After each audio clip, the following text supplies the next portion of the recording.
Entonces, en una noche mi mamá salió al baño y empezó a oír un ruido raro, como un aleteo de un ave muy grande. Lo que contaré a continuación fue a su vez narrado por mi mamá, quien por cierto aquí nos está acompañando. Fue algo que le sucedió hace muchos años cuando era una niña. Ella nació en Capulhuac, en el Estado de México, dentro de una familia grande, como se acostumbraba en esos tiempos. A la edad de 10 años mi mamá se pudo dar cuenta que en el pueblo comenzaban a pasar cosas inexplicables, que muchos decían eran actos de brujería. Hubo un momento donde ya los problemas en casa eran demasiados. La familia se peleaba mucho, había muchas discusiones. Eran 4 hermanas, incluyendo a mi abuela. Una de estas hermanas empezó a tener actos fuera de lo común. No había una explicación lógica de ello, pero decían que a las 12 del día siempre salía corriendo semidesnuda y se dirigía a un panteón cercano. Se volvió muy agresiva y tenían que encerrarla en su recámara y comenzaba a rasguñar las puertas, las paredes. Hacía todo para poder salirse. Con muchos esfuerzos se podía hablar en esos tiempos de enfermedades mentales, como ahora, ¿no? Sin embargo, todo lo pensaban, lo atribuían a que estaba dentro de su mente o era parte de locura. Pero todo fue empeorando porque ahora comenzó a suceder a las 11, 12 de la noche cuando ella quería salir y correr hacia este panteón. Mi mamá nos cuenta que cuando la mayoría estaban dormidos, en una ocasión comenzaron a escuchar llantos de un bebé. Eran llantos que de la nada se ahogaban, era como si el niño se estuviera ahogando. Entonces salen corriendo y resulta que es esta persona que está ahogando al bebé en una tina llena de agua porque dijo que no lo había bañado y que lo iba a bañar ahorita, ¿no? Ya desesperada mi abuela fue a ver qué pasaba y a preguntarle a los vecinos a ver si podían ayudarla en algo y le recomendaron a un brujo, un chamán que vivía por ahí cerca.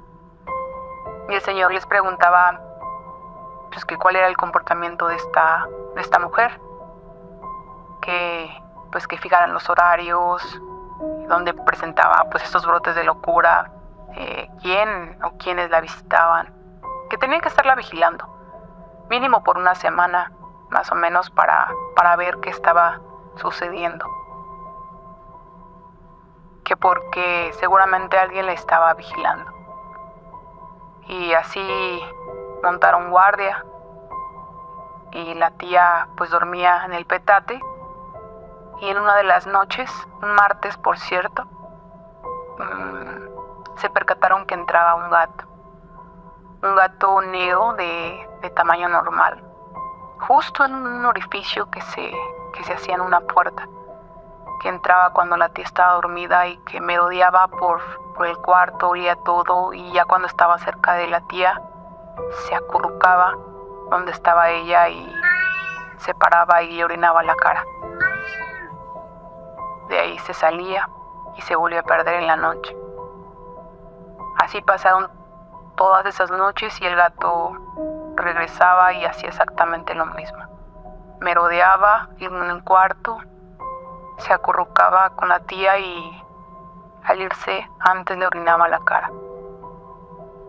Con esta información se fueron a ver al brujo y él les dijo, ¿ya ven? Estaba seguro que alguien la estaba vigilando, que alguien la estaba acompañando. Fue entonces que empezó a pedir un montón de cosas, de hierbas, de preparados. Incluso pidió un terreno y en eso que hiciéramos una hoguera, porque se iba a hacer un ritual. Él tenía que hacer una serie de cosas para ayudar a esta tía y que todos tenían que estar ayudando para que se solucionara este problema. Pero nos pidió sobre todo que encontráramos a 2 Juanes. Los 2 Juanes tenían que haber nacido en el día de San Juan. Y así fue lo que nos encargó. Un Juan pertenecía a la familia, que era el hermano de mi mamá, y el otro Juan era el novio de una de mis hermanas mayores. Esos 2 Juanes ya tenían cierta experiencia en este tipo de cosas, porque nos cuentan que cuando ellos estaban en el pueblo, trabajaban, eran vigilantes y andaban pues por las calles viendo que todo estuviera en paz. Les llamaban serenos en aquellas fechas.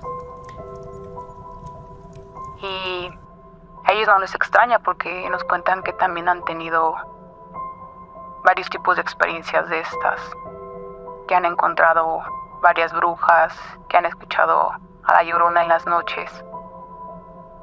Eran personas de cuidado porque pues andaban armados y con pistola. Se llegó el momento en el que se debía de ponerse de acuerdo, porque el brujo iba a supervisar, pero les dijo que a los Juanes que tenían que aprender a comunicarse entre ellos sin hablar, porque en el momento en el que estuvieran ahí iba a ser muy difícil el poder hablar. Entonces ellos estuvieron practicando por su cuenta para que no tuvieran problemas. Ya en el momento del día en el que se había planeado hacer el ritual, se acomodaron en distintos cuartos. A mi mamá le tocó quedarse al lado de la puerta de la recámara donde estaba la tía pues dormida, y pues a las demás en nosotros. Entonces pues todos se tenían que esconder y todos tenían que estar en el lugar en donde se les había acordado. El trabajo que tenían que hacer estos 2 Juanes era anudar 2 rebozos. Estos rebozos tenían que ser nuevos, que nadie los haya usado, y tenían que hacerles un nudo flojo. Al principio ellos tenían que estar jalando, alternándose, diciendo ahora tú Juan, siempre como tratando de conectarse con la mirada, porque teníamos que recordar que pues no podían hablar o les iban a impedir hablar. Entonces tenían que ir jalando de extremo a extremo este rebozo.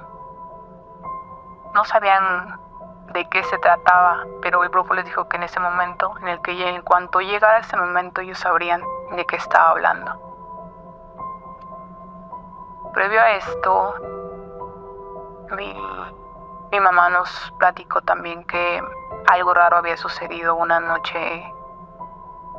noches antes, porque pues allá no hay baños como aquí.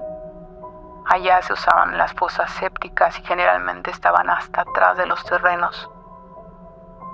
Entonces, en una noche mi mamá salió al baño y empezó a oír un ruido raro, como un aleteo de un ave muy grande. Se escuchaba que eran alas muy grandes. Ella se espantó y comenzó a observar por un orificio que había en la puerta de este baño. Y su sorpresa fue ver que esta tía salió y se acomodó unos petates en la espalda y los movía como si fueran alas.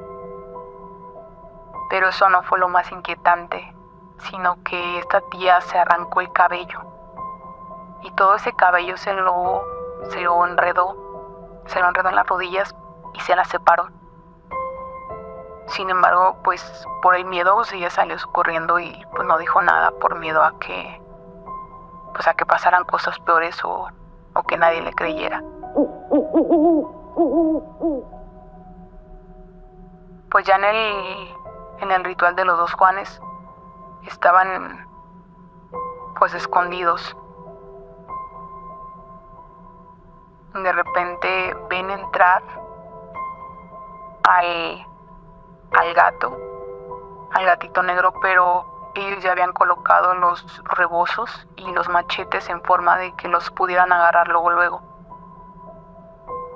Lo dejaron que hiciera lo de siempre, ¿no? El gato tenía que dar vueltas en el espacio, se acurrucaba cuando la tía estaba dormida y justo cuando le orina en la cara,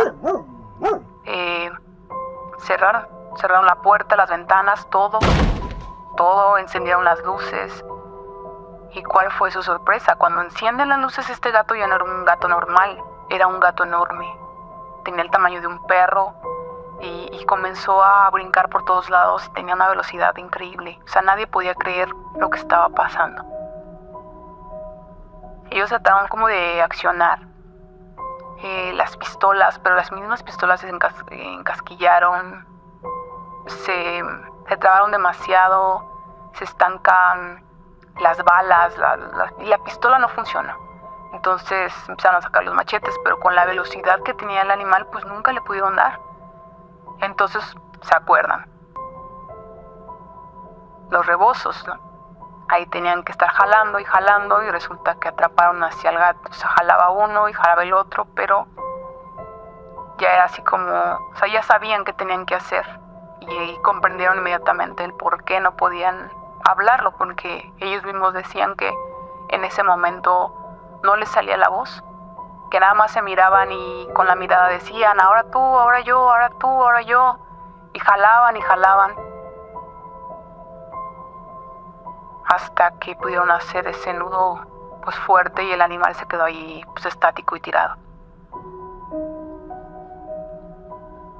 Previamente ya habían acomodado la fogata y había pedido específicamente este chamán leña verde. No sé qué tipo de leña era, pero era muy conocida en estos pueblos porque con esa se quemaba a las brujas. Y ahí pues el animal se comenzó a quemar, pero pues todo normal, entre comillas, porque pues el gato maullaba. Pero cuando se empezó a quemar completamente, el gato gritaba. Después de un tiempo, pues pensaron que ya se había muerto. Llegó el brujo y le dicen que ya ahí se quemó el gato, que ya está muerto. Y el chamán se le queda viendo y les dice, ese gato todavía está vivo. Saca una daga previamente que ya preparada y se lo clava en el corazón. Era cierto. El gato comenzó a gritar otra vez y se comenzó a morir lentamente, ahora sí. A otros familiares se les designó la actividad de ir a los pueblos, ir a darse vueltas para ver en qué casa iba a haber un muertito. Pues resulta que ese muertito de esa casa iba a ser quien pues está detrás de todo esto. Y efectivamente, los rumores de la noticia pues ya saben, ¿no? En un pueblo corren bien rápido. Y resultó ser que hace unos meses atrás había llegado una persona a poner una institución antes de que empezaran pues, a suceder cosas muy raras ahí en el pueblo. Era una dicha academia de belleza, pero comenzó a llamar a puras jovencitas. Muchos de los padres no estaban conformes porque pues resultó que las clases eran en la noche, que citaba a las muchachas a las 7 de la noche y salían después de las 12. Y pues nadie se explicaba por qué. Pero cuando pasó esto, y a esta persona que se le dio a la tarea de ir a investigar quién fue o quién era el difunto, pues resultó que era ahí. Y cuando preguntan pues que qué había pasado, que qué le pasó, nadie le quiso decir nada. Las alumnas pues estaban ahí dentro, pero pues nunca enseñaron a la persona en el ataúd. Y desde ahí pues se sospechaba que era una bruja. Y era quien pues le estaba haciendo el daño a su propia hermana. Se dice que las personas que sí pudieron ver el cuerpo estaba llena de ámpulas, como si se hubiera quemado. Y de ahí pues ya todo el mundo la empezó a llamar bruja Nahuala. Ya después pues falleció esta persona, avisaron a las autoridades, llegaron. Obviamente la versión oficial era que murió de causas extrañas, menos de lo que la familia ya sabía. Entonces, pues no era descabellado escuchar este tipo de cosas, ni de ver este tipo de cosas. La tía que estaba enferma después de todo esto, pues no se recuperó del todo. Tenía todavía secuelas, perdía a veces la memoria, tenía brotes de terror, de pánico.